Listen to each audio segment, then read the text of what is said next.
let's do this. Hey everyone, Mr. Happy here, and today we're going to be taking a look at a new interview with Yoshi-P with, looks like Famitsu. Yeah, it was linked on the Final Fantasy XIV Twitter this morning. It's very rare that they ever just on the main Twitters just call out interviews and be like, hey, we did this, by the way. So it's a really appreciated thing, but I've been so wrapped up in 13 this morning that I'm just kind of getting to it now, and everyone's been asking me, have you seen it? Have you seen it? I'm really excited. Sounds really exciting. So here I am. I'm checking out this interview, and then we have the live letter tomorrow, and we'll have all the information on that. So curious to see how many of these points get basically said twice. I'm assuming that that's going to be the case for quite a few things. So here on Famitsu, I like so we're using Google Auto Translate, by the way, because Famitsu obviously entirely in Japanese. I've been told that it worked relatively okay for this interview. Starting with 7.2, the patch series includes new main quest, second raid in the Arcadian, another exploration content with Crescent Isle, the large-scale cosmic exploration. So all the things we already know there. This is just the introduction saying, hey, we're interviewing Yoshi-P, producer and director Yoshi-P. 86th live letter will be March 14th. That's part 2 of the live letter. This is all just set up for the interview. We got to scroll down. I also turned off all the images, JavaScript, all that. A lot of Japanese sites, very heavy on that stuff. So all the things not loading, that's the reason. All right, the portrait of another future, just saying the patch art, will also be implemented. Before we get into 7.2, 7.1 adds an alliance raid, the Echoes of Vana'diel. Vana'diel. Not a perfect auto-translate, I see. And a new battle content, Chaotic Cloud of Darkness. Let's look back at 7.1. For Echoes of Vana'diel, the day, Yoji Fujito, the current producer and director, and some 11 players had already asked us to see Vana'diel represented in its current graphics. He said, I'm really grateful that we were able to respond to that. It's fair. After the game's launch, there was a lot of attention. After the raids launched, a lot of attention paid to 11, and we could clearly see the numerical impact of the players playing the game. So I've been doing a Final Fantasy XI Let's Play. If you haven't watched it, check it out. It's currently 8 parts deep. And just playing it again, obviously I played it in recent years. I'm all familiar with how retail looks. But I can tell you that on what is generally considered the second most populated server, which is that of Bahamut, the number of question marks above someone's head, which is their game sprout symbol, has been significantly higher. And the average login base was noticeably up from times when I was playing before. So there's definitely a raised interest. This was also before they did the campaign between 14 and 11 very briefly, that discount campaign. So he's definitely right about that. Even I can very, very recognizably notice the number of new characters that was being made. As I mentioned in the last interview, some 11 players are 14 players, and there are people who have various thoughts about it. As a result, it was difficult for me to step into it until now. I'm glad I created Echoes of Vana'diel this time. The development team is already working hard to make the second and third installments. So you can look for, and we hope you can look forward to it. Yoshi-P, the line is, please look forward to it. Come on, auto-translate. Someone who's also played 11, I was very impressed with the graphics, the battles, and the implementation of Juno's lower layers. Lower Juno's the actual name of the zone, in case you had forgotten, where you begin the raid and what eventually is the intermediate area after you're done. I'm happy, Yoshi-P, to hear you say that. In the second and third installments, we will see more good points of the character Prish, and when the story is completed, I think that more people will think about playing 11, so I hope it can make both 11 and 14 more exciting. Nice. Now, how is the response to Chaotic? I have tried to assess this just from a sheer clear perspective. My perspective on this was that they made Chaotic, and they said this themselves, harder than it should have been for the target audience it was for, which was largely for people looking for an extreme level of content, but with a higher number of players. They said Chaotic was going to be closer to Savage. They definitely were on point with that. And despite that, it at least did hit over 100,000 clears. I haven't looked at the exact number in about a month and a half. And it's a moderate success for a battle content. Extreme content with the current player base normally hits closer to 180, 200,000. Probably in about the same time frame, and I think that's more of what they want in terms of a battle content. So that's before reading his answer, that was my assessment, that overshoot on the difficulty negatively impacted what was otherwise a really good experiment, solid reward system. Well, the reward system needed tweaking too, but I mean, generally speaking, it's one of the better reward systems for something they've introduced that's brand new, especially looking at Criterion, the expansion before. So, in the 6.x series, we were able to firmly establish the fact that we are playing an MMO. It can be enjoyed by one person, but on the other hand, so what the translation there is trying to say is that in 6.x, they focused a lot on making sure that a single player could actually approach the game. The update to all the duty support stuff, we saw a lot of features that were more solo player approachable, even Island Sanctuary. So now they're saying that in 7.x, and they've said this before, it's more about playing together and having fun together. This is all points that Yoshi-P has made before. In major X1 updates after the release of an expansion, the content volume tends to be low, partly because everyone has shifted to expansion work until the last minute. They're basically saying that everyone was working on the actual release of the expansion, and the amount of content in 0.1 is usually lacking because of it. And it's noticeable. It's been one of the most major critiques that people have had of, well, honestly, every expansion. If you haven't been around for multiple expansions, it is a regular kind of gripe for everything except A Realm Reborn, shockingly enough, which did like 3 Extreme Trials, Ultima, the Alliance raid, but we also didn't have like as many layers of content. Like we got treasure maps in that patch, but it was literally just you open the treasure, kill the monster, and it's done. And honestly, it wasn't really worth the time. But I'd say that 2.1 was less criticized for it than other expansions were down the line. This time, I started making it a long time ago to cover that the lead battle content designer, that's Mr. Ozma, did a great job of putting it all together. They put a lot of effort into creating the gimmicks, the mechanics, so many more players played it than expected. So it actually apparently performed above expectation, which is very interesting, because in my perspective, the clear rate was too low. So that's shocking to see that it overperformed its expected player interaction. I also don't know how it's faring now. I have no idea how it's faring now. Most of the attention has shifted back into ultimate clears for re-clears, or going back into old ultimates and stuff like that, at least in terms of endgame. So I have no idea how it's actually doing now. Mr. Sakaguchi also posted on social media how he was enjoying it. I'm glad he enjoyed it. We intentionally included tradable items for rewards so that people would go around the area, and I think that worked well as well. Received a lot of feedback that players that they don't want us to do it every time. We'd like to see them implement. So we'd like to see the implement in the game again, so we hope to respond to these requests eventually. Basically just saying we did receive feedback about things people didn't like. I've read enough broken English in Google Translate to know what it's actually trying to say for the most part here.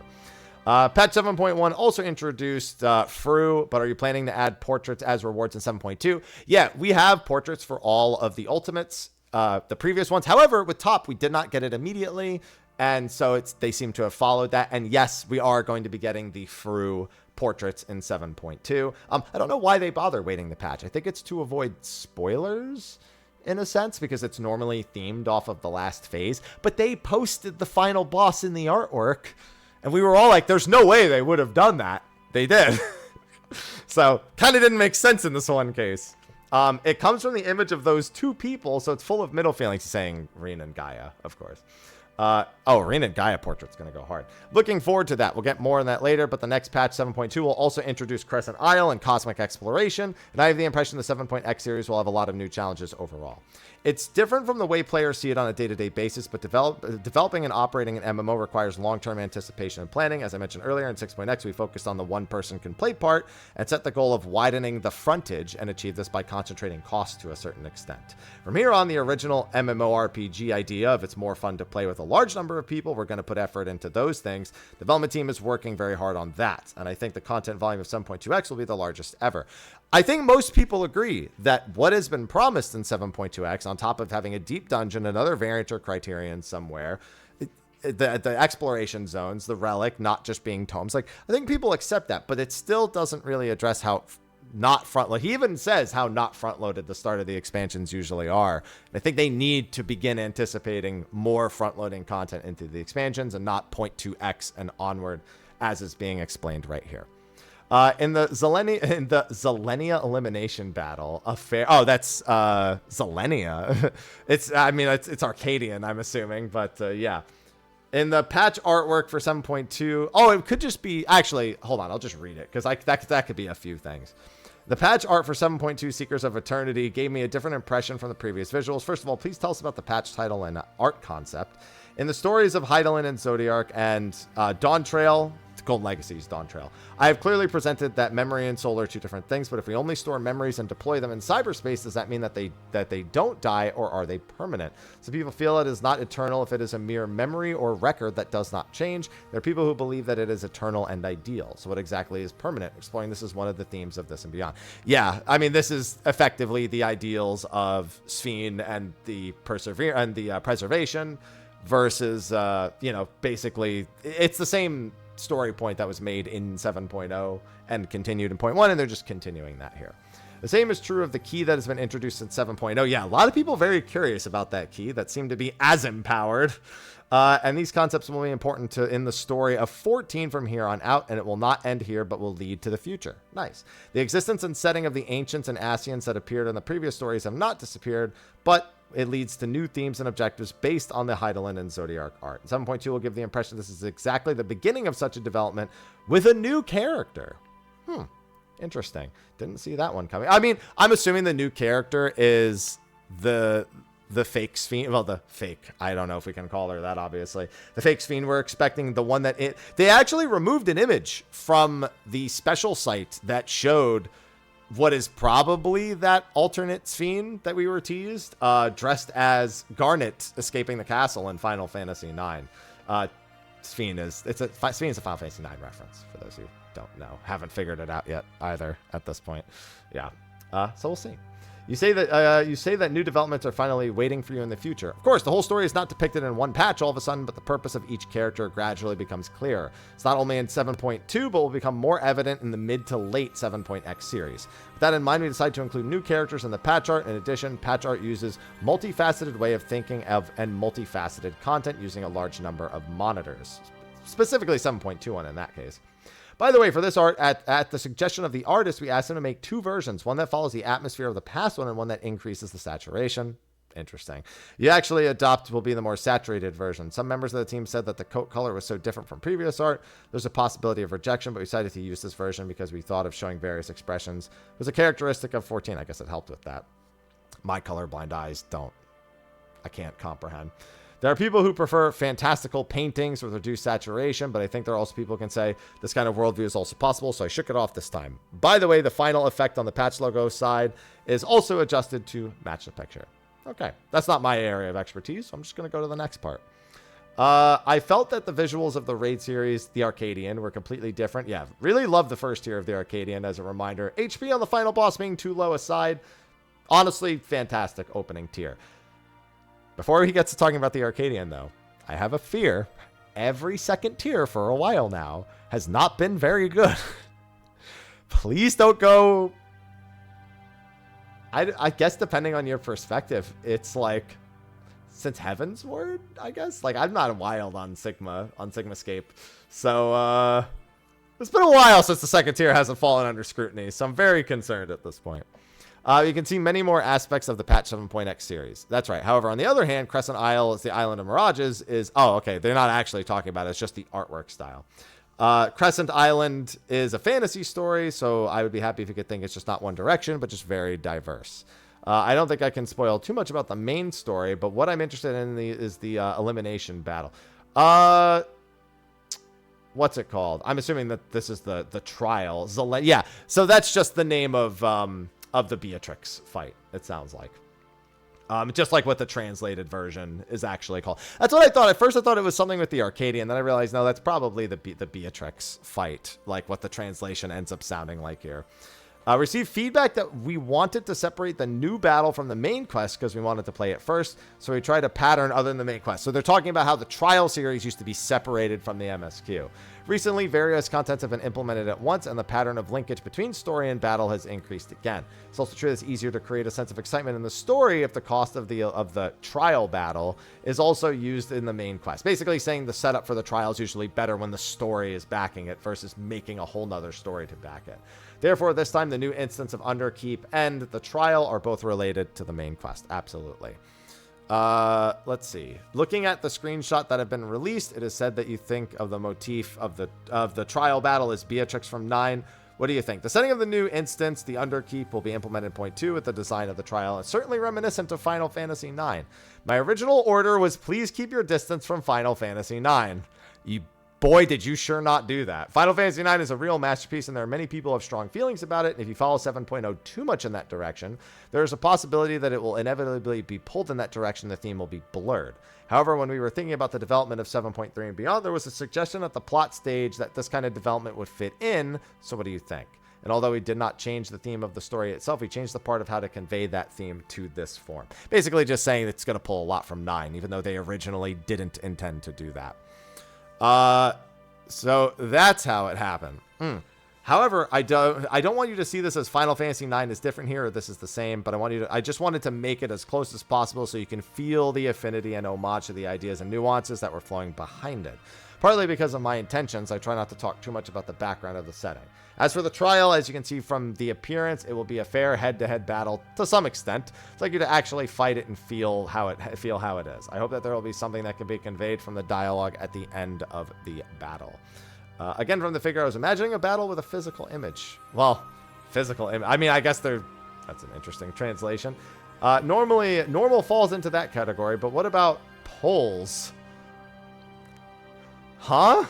All right, I guess I'll keep that in mind for that fight. The auto-translate. Well, again, we'll probably get to see it very briefly during the live letter, so maybe I'll understand that reference for the, 20 seconds I get to see of the fight. Zero type is implemented in a staggered manner. Interesting. In the first installment of the Arcadian, I was very impressed with the variety of bosses and gimmicks that appeared in each tier. In the first tier, which was the light heavyweight. Is the feature completely different for each layer this time as well? Layer is just another name for each raid for them. Yes, this time the characteristics of each raid are even more distinct and different. There are bosses that are mainly gimmicks that fire at very high speed, dance theme content, and the map itself has been redrawn. Each battle has a different theme. I mean, I felt like that was pretty well conveyed the first time, but I guess they're just saying they're more different this time. The Dawn Trail raid series, the Arcadian, originally started with the popular manga Sky Arena as a keyword.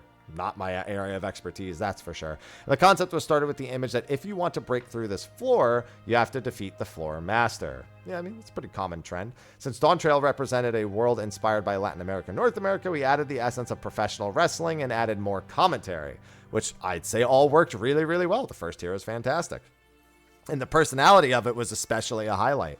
I see the essence of professional wrestling is what created those unique bosses. In professional wrestling, I think character is important. Whether it's a technique or a way of getting beaten, every wrestler is different. That's why you want to support them, and it's exciting. That's the theme of this raid series. Yeah, we definitely saw a lot of people supporting the bosses we were supposed to beat. Definitely recognize that. My ring!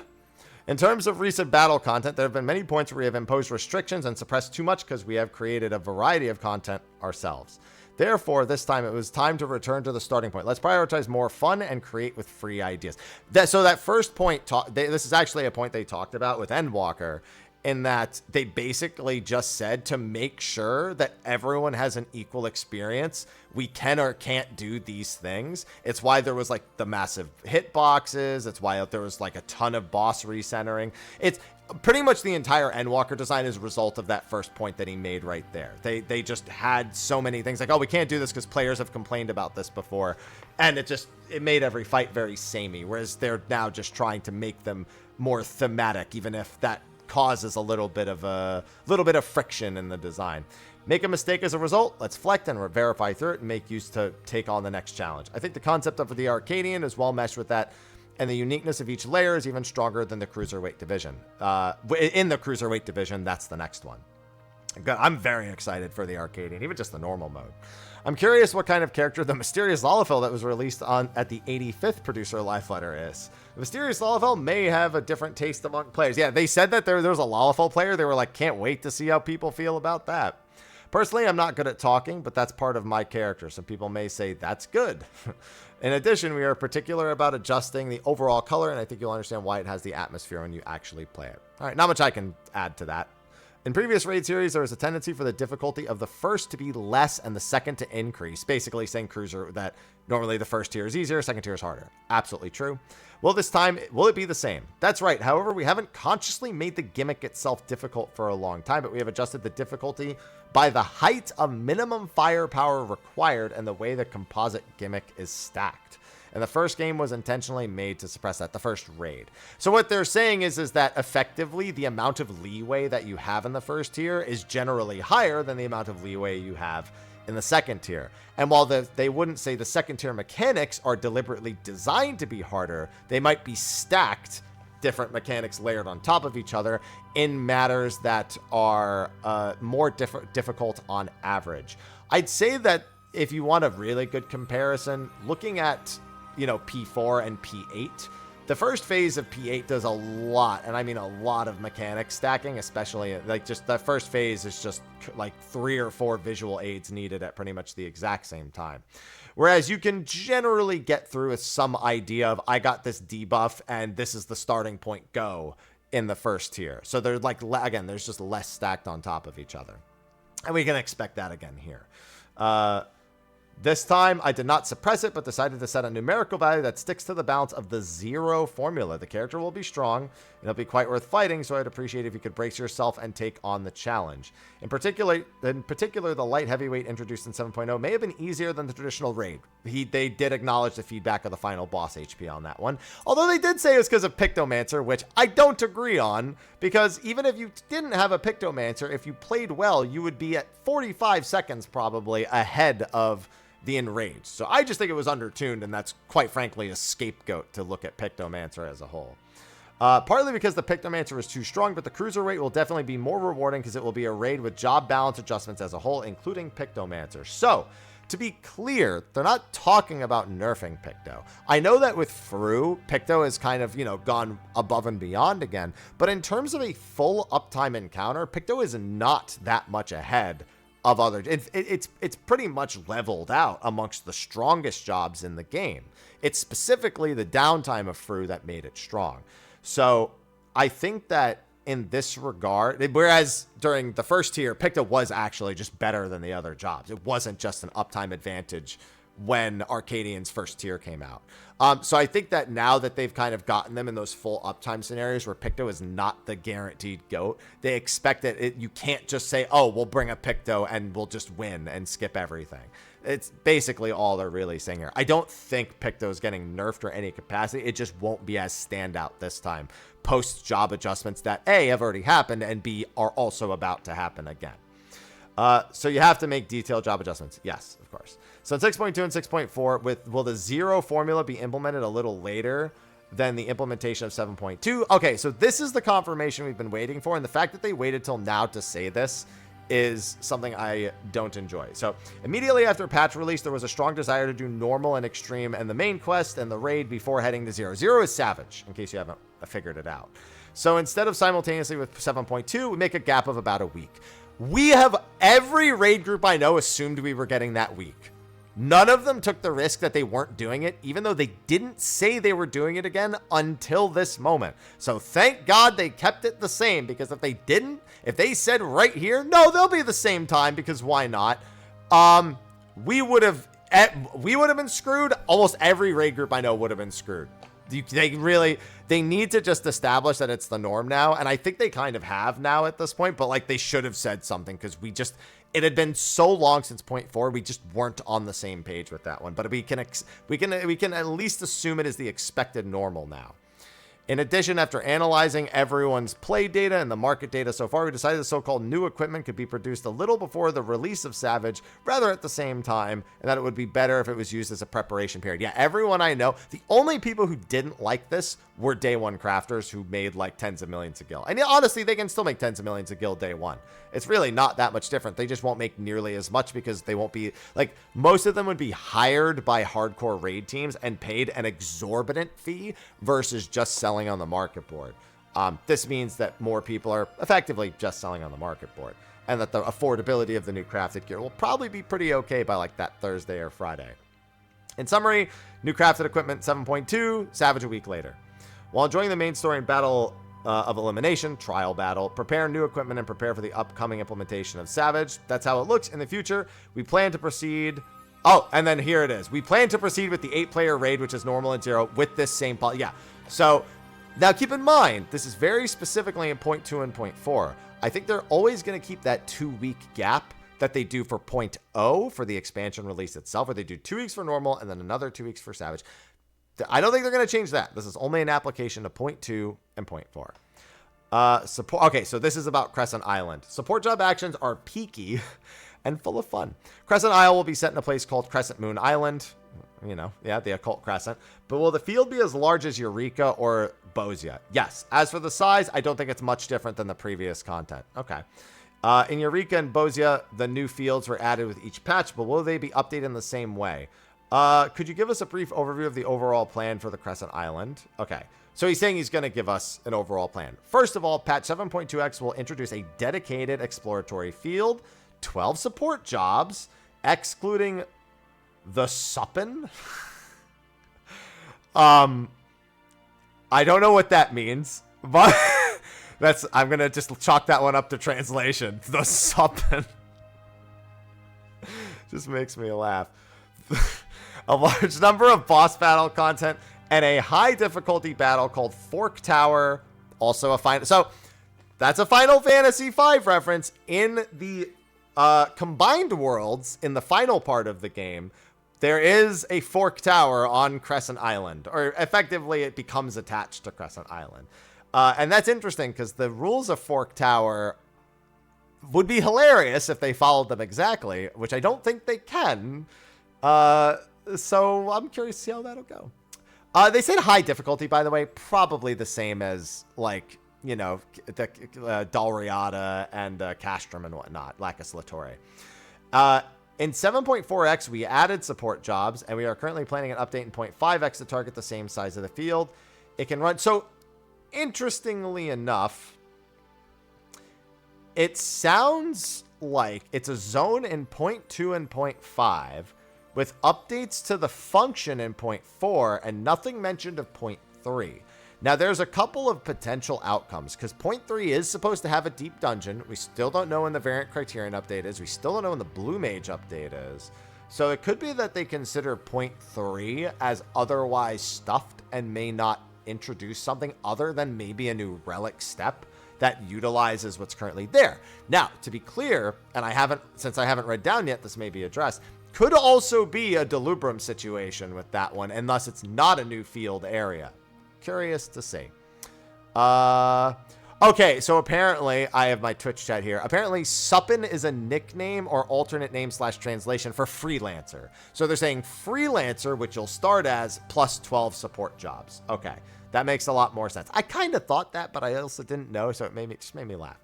This time, the field area is larger, but the density of the content is also very dense. In addition to increasing your own level of knowledge, you can also level up until you master all of the support jobs, specifically, like, not saying you level up your character, but the support jobs need to be leveled as well. And there are elements such as the weapon enhancement, relic, armor acquisition, and armor enhancement. Very curious to see what the armor enhancement will look like. Maybe it'll just look like Eureka Onimos. Maybe it'll look like something closer to Bosia. We'll see. There's an element of armor enhancement as well. By the way, is the armor that can be obtained there an image being given? Is it specifically useful in Crescent Island? Yes. In order to get players involved, we thoroughly calculate time, such as how many hours it takes to complete a single part. If you increase your knowledge level and support jobs to maximum and also upgrade your weapons and armor to the end, there will be a significant difference of power in Crescent Island. This means that, yes, the equipment will be specifically stronger in there. This is feedback they received specifically from Bosia, where the only enhanced equipment came from Delubrum Savage, basically, and more people wanted access to that. They also made that stuff not very accessible.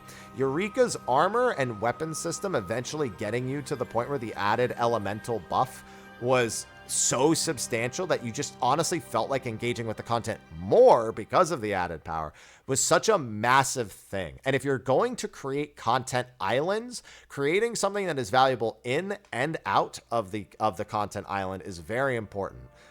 So I think that's a big question I had, and it's one I'm very glad to hear about it.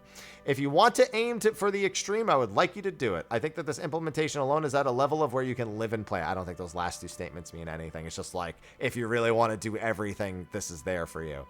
Or if you plan on playing it a lot, all this enhancement is there for you. And you said it will expand for... Okay, here we go. 7.3. By the way, 7.3 is scheduled to include the latest deep dungeon, and we will focus on other content. confirming that this will not have an update in 0.3x. So the next update after implementation is scheduled for 0.4x, as I mentioned earlier. As with 7.5, we hope to deliver the same volume of updates as patch 7.2. We're still discussing whether we can increase the number of support jobs to the same level as this time, but I think that the range will be further expanded in terms of strategy. Yeah, so it sounds like this will be the main thing. So I wonder what they're going to do for the relic in 0.3. It sounds like they'll probably just add more steps in what's already there and outside, and then not actually add something new.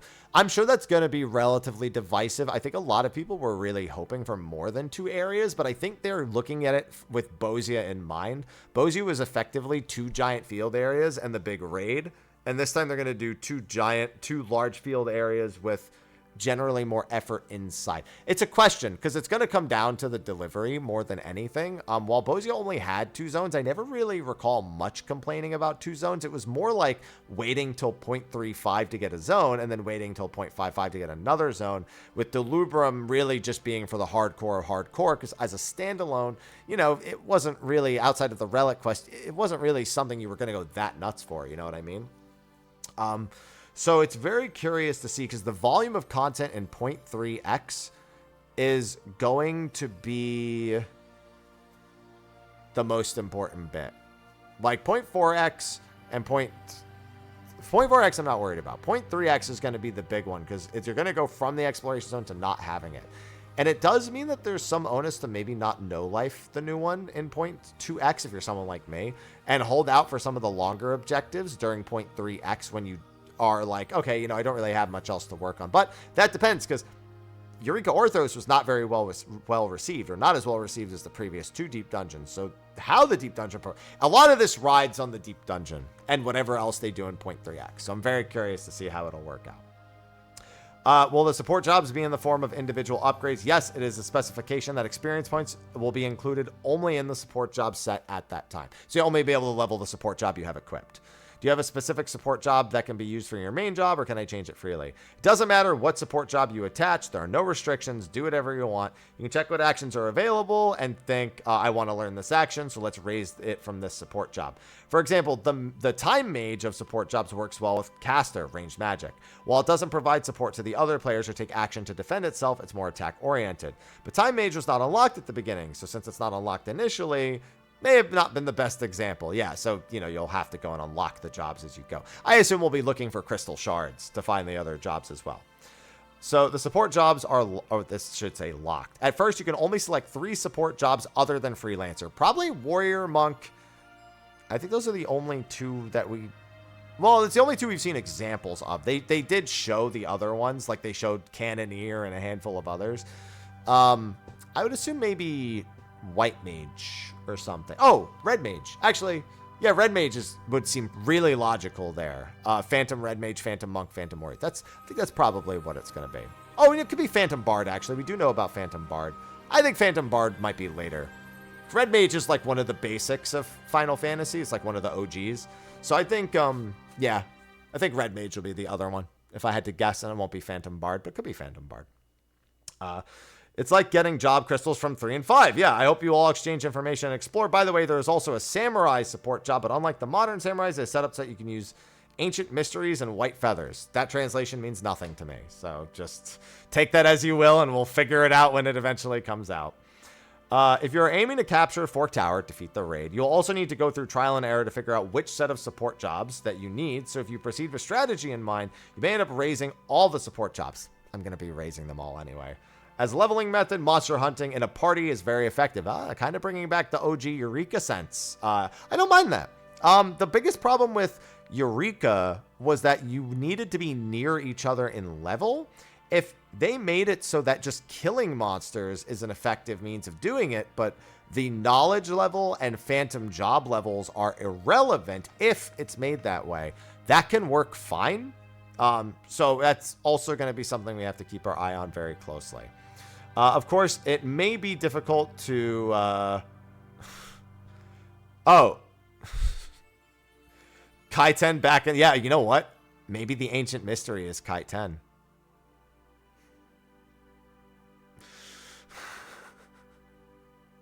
The ancient mystery is Kai-10, isn't it? That's what it's going to be. They're going to bring Kaiten back as a phantom job. That's so funny. If you're aiming to beat Fork Tower, you'll need to go through... Okay. Of course, it may be difficult to make a plan at first because you don't have as much information. You'll gradually see that oh, this support job looks good for this main job in this scenario. Support jobs can only be used in Crescent Island, which is why they have a lot of peaky and interesting actions. As a special example, a certain support job requires a large amount of gil. So Samurai usually has Zeninage, which is gil toss or throw gil. So I'm going to assume that's what he's referring to in that particular sense. Will it actually throw my gil is the question. Let's see. Is it like a so-called coin toss? There are support jobs that use potions and other chemicals to fight. Chemist. Most effective medicines used in this process are sold at the shops. So, will it take up my actual inventory? Or will it have a separate inventory that's part of the UI? That is my chief question. But they are going all out on the idea of using items as part of jobs. So don't be surprised if you have to stock up on some things. So if you want to be the savior who saves the party, you can buy it in advance and make 300,000 gil for each throw. So it sounds like Chemist can buy a nuke and throw it. That's what it sounds like to me.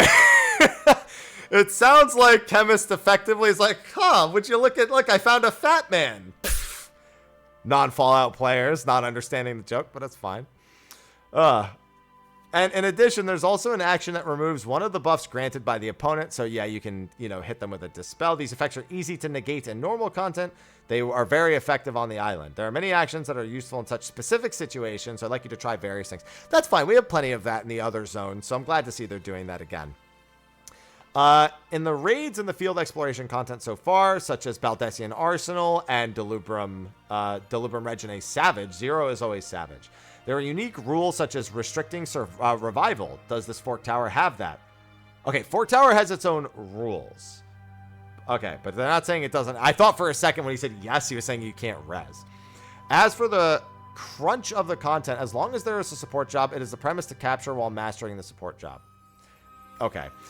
So they're saying you'll have to try hard. You'll want good support jobs for the content. Therefore, there may be situations such as I've conquered so far, but it seems I can't break through with this support job. Just saying you'll have to try something else. So it is high difficulty battle content unique to exploration content. I'd be happy if you could make full use of the entire island. Basically just saying that get everything leveled. You don't know what you'll need.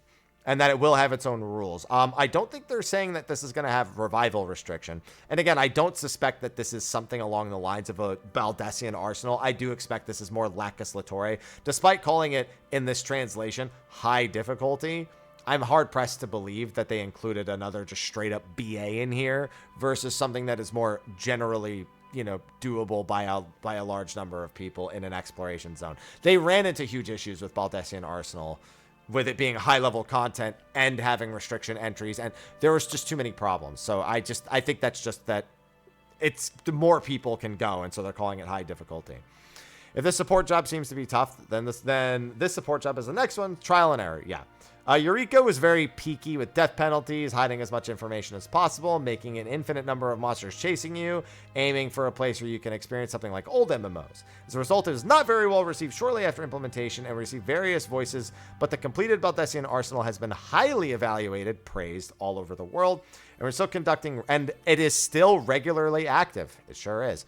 On the other hand, the Southern Front was made a little more 14-based. For example, critical engagements were a way to enjoy boss battles on the field, since it is a system that allows you to gather automatically if you apply. The sense of exploration diminished. So which way is Crescent Island being handled?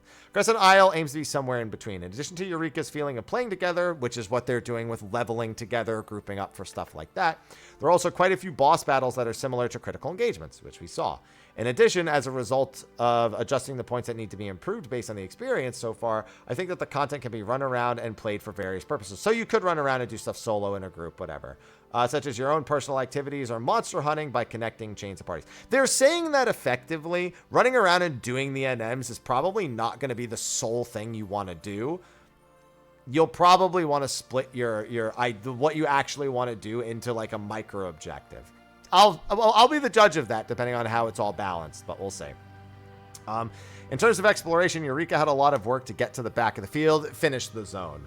And Bozia did not have that. This time, as long as players' sneak skills are high enough, they can reach all the transfer points even at level 1. So they're not level gated, all of the teleport points. And also, that seems to imply that, unlike Bozia, you don't need to also progress the story as well to do it. In the early stages, you follow the scenario, but you can only see the location of the transfer point on the map, so you can ignore the scenario and aim for it. Yes. Okay, so that actually covers both issues that people had with Eureka for getting the Aetherites and the issues people had with Bozia. So that definitely covers that. That's the medium that they probably should have gone with, just complete freedom to do however you want. It seems you're going to enjoy a different kind of play from field exploration content so far. It is an image that takes the best of both content, such as the parts that have become even more comfortable from Eureka and the parts that have been deliberately made more inconvenient than Bozia. We want you to feel a strong sense of exploration, so there's quite a few elements to unlock in the lore book, similar to Bozia's battle record. So the lore entries from Bozia, they're here again. Even if only one person sticks out, you will not be able to capture the Fork Tower. Even if only one person sticks out, you will not be able to capture. So I mean, I hope they're not saying one person can wipe 47 other people, because that definitely won't go well. I'm looking forward to seeing which world will be. See, the fact that he's expecting world first is telling me it's BA now. The fact that he's even considering that is now telling me that it's more likely to be like BA, which genuinely shocks me. But they might. I wonder if they're just considering that while BA had a difficult entry curve, it didn't stop basically all manner of player from effectively doing it at some point.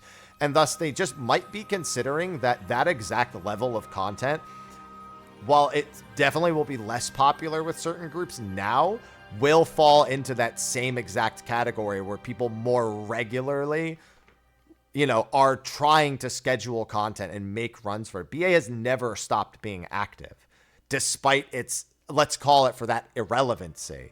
So it seems they're just aiming for that same bit. That's more exciting, because I didn't expect a BA like thing.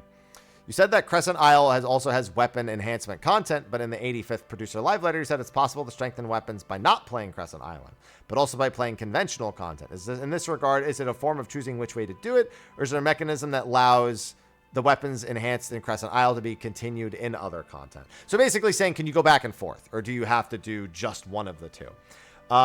As for the type, like the latter, it has a mechanism that can be strengthened both inside and outside Crescent Island. I won't go into details, but savor whether you hear a crisp sound for the first time. So it sounds like light farming, except we're going to call it crisp farming. All right, guys, we're going crisp farming right now. I love some crisp. Pringles, Doritos, love crisps. Brought back fond memories of the Zodiac weapon. Yeah, that sound effect. Oh. For the time being, we have a certain amount of kindness into it. Not that it was at the time. Yeah, the Zodiac weapon definitely wasn't kind at times. That's for certain. Anyway. Cosmic Exploration also has a variety of games to play. Cosmic Exploration will be content for crafters and gatherers, will be based on production and collection. Yes, it will be. It's created as content that everyone can play while inheriting the good parts by combining feedback from Ishgard and Island Sanctuary. The good parts of Island Sanctuary, huh? So there's no spreadsheets this time, I'm hoping, that have been implemented so far. Like Crescent Isle, it was created by taking the best of past content. Yes, the reconstruction of Ishgard emphasizes the importance of an MMO-like experience that cannot be reversed once experienced. And, oh, I see where this is going. Never mind. And with that feeling, we implemented the reconstruction competition between worlds and the ranking function. So I think it was pretty edgy content. He's right about that. Yeah, I know, dude. I know people. I've never seen people throw away sleep more in a video game since, like, the Final Fantasy XI days than people trying to compete for Saint of the Firmament. Those people are insane, in all honesty. In the end, the concept was to open the housing area of Ishgard with our own hands, which, by the way, worked very well. However, to tell the truth, the reconstruction of Ishgard is a process of first creating a housing zone and then destroying it, and then releasing the map. That's why the BG team, the background team, did their best, but I think that recklessness didn't work, and the joy that you can see in the picture was a little thin, like the dynamic changes in graphics. Okay. So there's a backstory. Partly reflecting on this time I wanted people to enjoy how the stars are explored and what kind of environments are created there.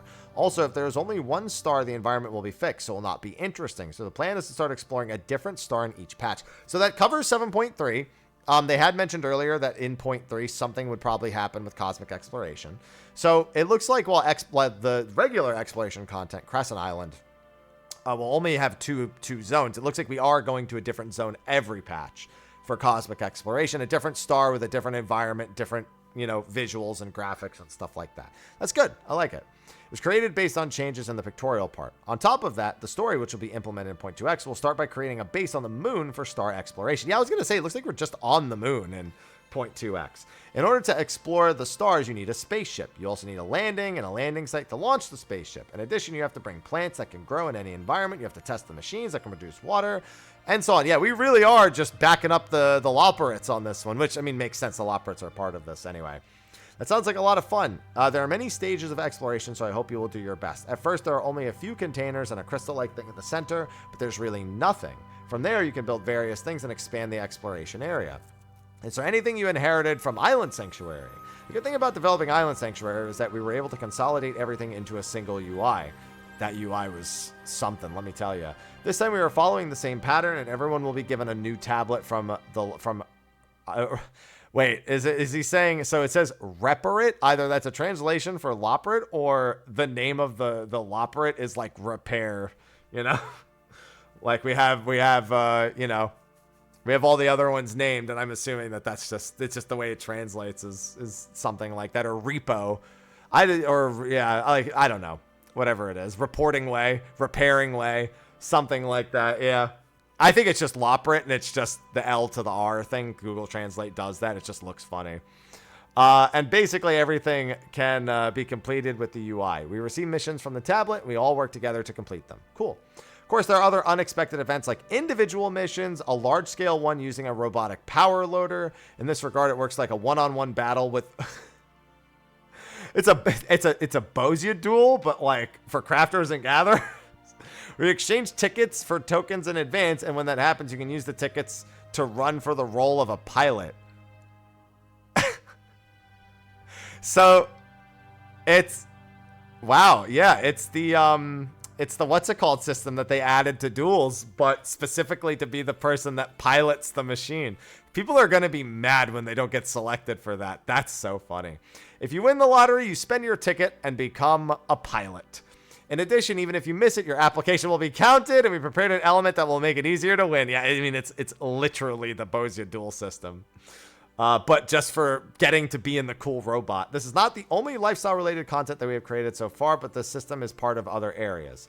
Although the base is production and collection, there are also events like that. Is there such a thing as a joint reconstruction effort like the reconstruction of Ishgard? Yes, there is such a thing. We don't just produce, collect, and deliver, but we also offer a variety of play. The map size is about the same as Crescent Isle. Nice. And once the zipline is completed, you can go farther, and there are items that can only be harvested at the furthest location. Please enjoy every corner of the arena. There's also a lot element, such as Kupo Fortune. Oh, yeah, I forgot about that in the reconstruction, the Kupo. Yeah, I forgot about that entirely, which was well received. Yeah. Dude, that had completely left my mind. So that's back. Yeah, I do remember a lot of people really liking that. This time, in the form of roulette, it is packed with various elements, such as those that are easy to win and those that are difficult to win but contain rare rewards, and those that can be used to obtain tickets by completing additional specific missions and using them to create They're making fucking dailies and weeklies for this. I'm not surprised. It's a good idea in my opinion. Gotta do my Kupo Fortune weeklies. The same is true of Crescent Island, but there are so many elements that I'm a little worried about whether I'll be able to tell you about them all in the next live letter. Don't stress it. We'll get to it eventually. As a player, I have high expectations. Currently, the check is really a picture of hell. She's saying that the final content checks are hell. It's translated weird. Just when I thought I checked out Crescent Island, I checked out Cosmic Exploration next, and both of them are too large to see in one sitting. So it's very important to have an easy to understand explanation for new content. So I'm sorry for the lack of clarity because it's the peak season right now. Yeah, the final check season. By the way, with such a large volume, I didn't expect patch 7.2 would be implemented all at once. So how will it be implemented? If you think that large content will be implemented about every month after the release, well, you can enjoy the main story and prepare new equipment and release of Savage 1 week later. So it sounds like they're going to be separating it sounds like Cosmic will probably be a month after, and then the other one another month later. It's not entirely clear. It just says treat it as if every month after the release, something will be releasing for 7.2. So there's been a lot of discussion about whether the staggered content release of things for 14 is a good or a bad idea. I think that largely depends on the actual value of what's being added. Like throwing like the role quest thing in 7.16, that was just, don't do that. That's just like, that's almost sad. Like you're like, yeah, new update, completed role quest, and that's it. Great. Like, oh, and now I get to take pictures with the thing too, the emote. Whoop-de-doo. But if you're gonna do like Cosmic Exploration is 1 month, and then the other exploration's another month, and then you expand on those, so technically, you know, there's at least inherent value in doing that when the content is high enough. Get normal, get MSQ and Savage out first, then get this. That makes more sense in this context. So we'll see how it pans out. Sometimes it more recently than not hasn't been working than when it used to. Like it used to be more okay in the olden days. Just the value of the content's just not been high enough to warrant that release schedule as of late. So we'll see if they pull it off this time. New Tombstone. We imagine you'll play the regular content when so-called major patches come, and then the next content will be implemented about a month later, and the next implemented. Okay, yeah. So probably Cosmic first. I'd assume we'll get Crescent Island right in the middle of the patch cycle, and Cosmic Exploration will be 1 month after. 7.2 itself is set in late March, but it seems there will be a lot of content that plays around Golden Week. Yeah, I guess I hadn't thought about that. I always forget when Golden Week is. The release dates of Crescent Island and Cosmic Exploration have been staggered, but they will continue to stand side by side in the future, so we'll update the equipment for battle to the latest version. If you can proceed with both, I think it's going to be something you can enjoy for quite a long time. Yeah, I'm going to do Cosmic Exploration. I'm not usually a crafter or a gatherer, but I'm going to do it. Do you have exclusive rewards for Cosmic Exploration? Of course, we have a lot of rewards that can only be obtained in Cosmic Exploration. It's not something that you want to rush to get, so I'd appreciate if you could take your time and snack on what you want to do first. In addition, the domination of large-scale PvP content will be returned. They're saying Secure is returning, and large-scale PvP only role actions will be added. Interesting. So I think the volume of that's a nice little tidbit we didn't know before. Large-scale only PvP actions. Probably a good idea, in all honesty, with the way large-scale PvP has gone. Like, can I get the delete scholar button? You know, that was for the longest time. That was the button everyone wanted. The I don't like you and I don't like you, to call it scholar immunity. Okay, this is quality of life right here. What do you think about progress of the whiteboard and chat bubble functions that were previously announced? Originally, we were planning to release a basic version of the whiteboard in 0.2. Dude, that whiteboard's never happening. I don't care what he says following this. It's just never happening. Cited the feature was in a half-finished state, so we're targeting 0.3. Man, did I not expect that the raid board thing was going to be something we waited half the expansion to get? Definitely didn't see that one coming. I think the basic version has enough features to implement, but if you're playing on PC and are using Discord, it's still half-hearted. I mean, he's right. That was always my chief concern, is that honestly, the only value I saw in it is that it could be linked in-game instead of linking a fucking link that then has 12 links inside of it for every fucking fight, like our fucking PF does. Hey, do we want a macro or do we want 13 hyperlinks? I don't know. I guess we'll take the second one. So that was always the main value I saw in it, but it still was always up against Discord and raid plan, you know, and most PC players likely were going to stick to that if this was even remotely, even if it was 3/4 baked. So they're right, but it's still it's still such a long wait for this function. And I don't think it needed to be anything more than an in-game means of sharing what the strategies were with visual aid. Maybe they just didn't feel it was even good enough at that. So makes sense. Of course, there is a demand for such features because it's not always possible to use such functions on the console version, obviously. But we would like to deliver enhancements that are unique to 14. A typical whiteboard app is designed to be used for a variety of purposes, but I want to make sure the one implemented in 14 was clearly useful for discussions in 14. It's a good goal to have. Hopefully the end result is something that we opt to use and don't just continue doing what we've already been doing. What are the specifics? It would be nice to have features that are unique to 14, such as being able to quickly display saved plots. So basically being able to, oh, so like raid plan. So the way raid plan is, you like line up like, 21 slides, and you just click 1, 2, 3, 4, 5, and it just like moves everything. It sounds like he wanted to make sure it had something like that. Being able to use each job icon, job dots, automatically switching icons according to the job of the party member.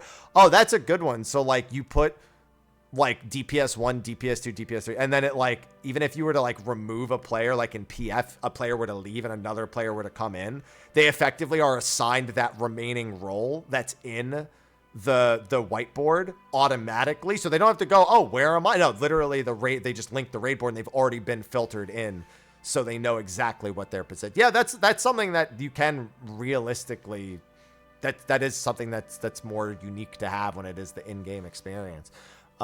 Distributing a carefully created design for each phase to other players. We believe this will be that it will be easy to use the system once it's been implemented into the game. The prototype has already been completed. We are in the process of deciding on the final drop with feedback from the battle content team, UI team, and myself, so we hope you'll wait a little bit longer. If you release it and a half-finished function, you may not be able to use it.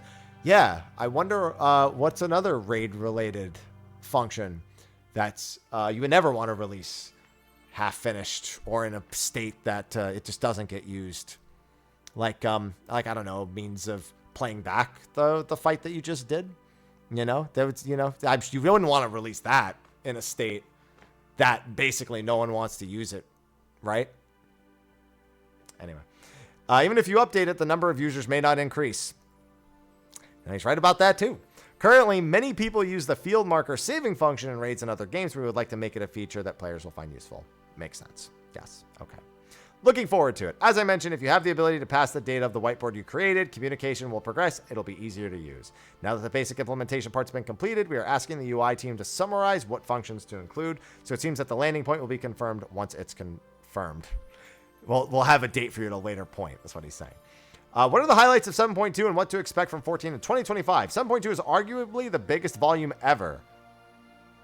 I'd have to fact check him on that, so we'll see. But then again, there could be like little things like a new, like, for all we know, bro, I'm worried they're gonna do a second Fate gemstone mount because they did a second crafting one.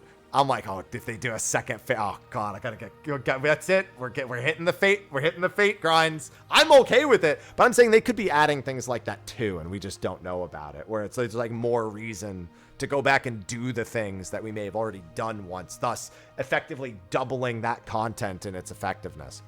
As we've talked about so far, there'll be a lot of new challenges, plays, and other things that'll make use of previous experience. I think you'll be able to feel it's amazing when you actually play it, so I'd like you to take your time playing it.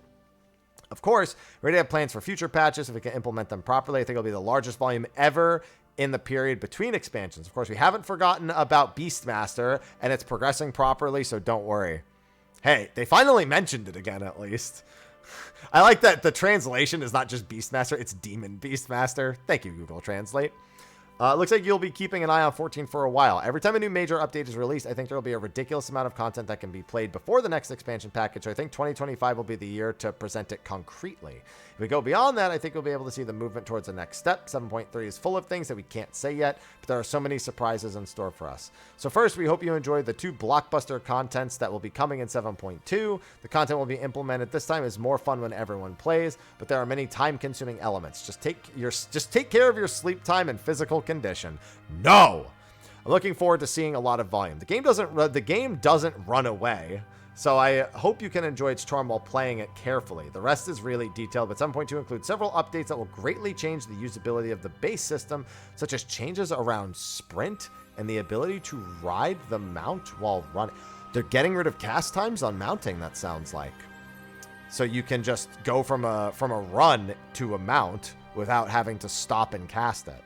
That's what that sounds like to me, which is definitely something I welcome. Way overdue on that one. The changes to sprint. Oh, sprint might be permanent in towns. People have wanted that for a really long time. They might just make sprint like PvP sprint in general. There's no reason for it not to be. If you're in combat, well, not in general. In combat, they could probably add a timer to it. And then outside of combat, just until you get into combat, it might just be permanent. They might just make it in towns, but we'll see. Either way, that's... Oh, actually, I see it mentioned. Will the sprint be an adjustment to affect... Okay, they actually do talk about it right here. It's difficult to make sprints permanent due to the balance of other content, but when you use sprints in a safety area, you'll be given a new status called jog when the effect of sprint wears off. The speed is a little slower, so you go from a sprint to a jog. Interesting. The speed is a little slower, but it can move at a fairly high speed. In the meantime, when the recast returns, sprint again and dash. And when the effect... So, when you sprint, you then also get jog. So, you're just faster the entire time you're, like, in town outside of sprint. Okay. And that's what it feels like. Okay. After that, it will be possible to mount while running, which has been a dream for many years. At first, I think everyone will stop because they don't get used to it. Yeah, I would like to introduce this area in the 86th producer live letter with an actual machine saying he wants to show it, you know, in the live letter. So please look forward to it. And that was the end of the interview. A lot of really interesting tidbits here. We now have a pretty firm release schedule and expectation for when we will be getting every content in 7.2x. A lot more insight into the actual volume and plans for 7.2x and beyond. Yeah, I'm surprised they would release this the day before the live letter, because this is effectively all stuff we will probably hear again, just with examples. The sprint thing, I'm shocked they didn't just say for the live letter. Do you understand the shock value of seeing that sprint change and the mount change there as well? So, wow. Yeah, and this is only one of a handful of interviews that came out. I have some things to do beforehand, but I'll have to take a look at the other interviews as well to cross-reference any of the things that were said to see if it's largely just overlap. And so okay, here's what I'm going to do to save you all time on the YouTube side of things. I will ask my Twitch chat, who has been sitting here patiently in the back being ignored, going, please notice me, streamer. What is functionally different? So the main reason why I picked this interview is because it was tweeted by Final Fantasy XIV's official Twitter. I would like to see if anyone has any insight. There are a few new things on the other interviews. Okay, well, I'm saying what is specifically different so I can at least present some idea of what to expect for the other ones. Because this is pretty, like, all right, so some additional details coming in from the other interviews, just so I can do this in one video without reading through the entire thing. So I mentioned earlier that the grouping up for parties in the Crescent Island, I was worried about if you would need to be the same level as other people. The thing is you do, but there is this time a level syncing function for both your knowledge level and for your support jobs, it would appear. Oh, no, I'm sorry. For your knowledge level in Crescent Island and for the jobs in Cosmic Exploration. So you don't have to worry about the discrepancy between jobs as much in both of the exploration contents, it would appear. So that concern is now quashed. That was a big request in Eureka, was having level syncing, because it just... The fact that you needed to be near the level is why Notorious Monster Trains became a thing. Because everyone was like, well, this equalizes us for us. And while we only are getting EXP for the kill and for the completion, we don't care what level everyone is. So it's the only effective way to do it. But then getting around zones Pagos realistically was the biggest problem there. That in itself became its own major problem. So there are a lot of things that opens up. But yeah, that's probably one of the most major details. I may take a look at and record a separate video. Some of the lore book entries seem to look like sightseeing logs to unlock. Maybe. I mean, that seems more like that seems more like someone's opinion on what it may be and not something that's specifically stated, and that's what I want to stick to. But yeah, no, this interview is massive, and I'm looking forward to the live letter tomorrow to get a look at pretty much all of this stuff. So that's going to be a wrap for my video covering the Famitsu interview. I am going to just briefly read through the other ones, and if I do and I feel like they're worth posting, I'll record a separate video. If not, I'll post this one, and then I'll just include the links to the other two interviews as well. Normally, all of these interviews are in the same room, and as such, usually ends up being very similar, minus a few small details like the ones that we just had there. It's a round table more often than not, so I don't suspect they'll be that different, but thing here or there. Anyway, with that, I will see all of you, fine ladies and gentlemen, for the live letter tomorrow on YouTube, of course. On Twitch, I'm not done streaming just yet, although I will be wrapping up soon. But yeah, that's going to be a wrap for this video. Be sure to like and subscribe and stay tuned for the live letter overview, trailer, State of the Realm, all that stuff over the next several days. With that, I will see all of you in the next video. And until then, take care. The YouTube stream's not going down either.